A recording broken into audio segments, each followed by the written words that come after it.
Kimni hayoti eng ko'p sinaydi, bilasizmi? Na qizlarni, na qaynonani. Hayot eng ko'p sinaydigan inson bu kelin.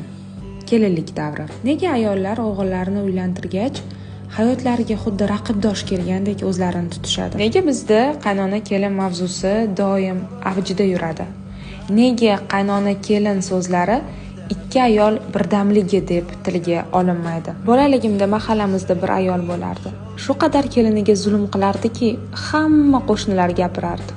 U tetik, shijoatli, kuchga to'la, navqiron ayol edi. Lekin taqdir bir tekis emas, unga yaratgan kuchli dard berdi. Turmushga chiqqan qizlari ham o'z hayotlari bilan ketishdi va kasal qaynonaning kuni bir umr zulm qilgan keliniga qoldi. Har safar u ayoldan xabar olgani chiqqanimizda yum yig'lardi. Kuchga to'lgan paytimiz Xudoyim bizga hukmdorlik berarkan, lekin har doim ham bu kuchimiz omonatligini esimizdan chiqarib qo'yarkanmiz. Shuning uchun qariganimizda ham Xudoyim o'zingdan boshqaga muhtoj qilmagan.